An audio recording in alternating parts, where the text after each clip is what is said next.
அஸ்ஸலாமு அலைக்கும் வரஹ்மத்துல்லாஹி வபரகாத்துஹு. தினமும் ஒரு ஹதீஸ். வட்டியை உண்பதையும் வட்டி கொடுப்பதையும் அல்லாஹுவின் தூதர் ஸல்லல்லாஹு அலைஹி வஸல்லம் அவர்கள் தடை செய்தார்கள். அறிவிப்பவர் இப்னு அபி ஜுஹைஃபா ரதியல்லாஹு அன்ஹு. நூல் புகாரி, ஹதீஸ் எண் 2086.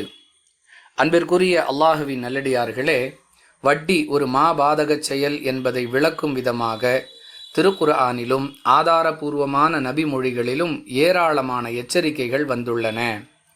நாங்கள் மக்களுக்கு பணம் கொடுத்து அதற்காக வட்டியை வசூலிக்கவில்லை. எங்களுடைய அவசர தேவைகளுக்காக வட்டிக்கு கடன் வாங்குகிறோம். இது எப்படி குற்றமாகும் என்று சிலர் வாதிடுகின்றனர்.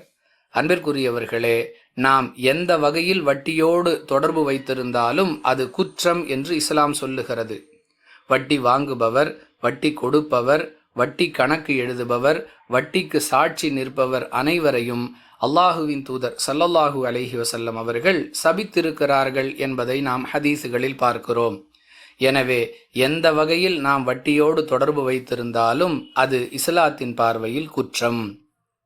லைஃப் இன்சூரன்ஸ் எனப்படும் ஆயுள் காப்பீட்டு திட்டத்தின் மூலமாக போனஸ் என்ற பெயரில் வரக்கூடிய பணமாக இருந்தாலும் அதுவும் வட்டிதான்.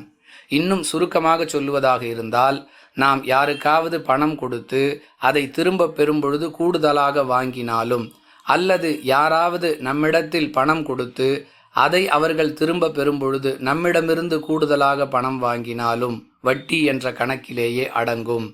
எனவே அல்லாஹுவை அஞ்சியவர்களாக வட்டி சார்ந்த அனைத்து தொடர்புகளிலிருந்தும் விலகி கொள்ள வேண்டும். வாஹிரு தஅவானா அனில் ஹம்துலில்லாஹி ரப்பில் ஆலமீன். அஸ்ஸலாமு அலைக்கும் வரஹ்மத்துல்லாஹி வபரகாத்துஹு.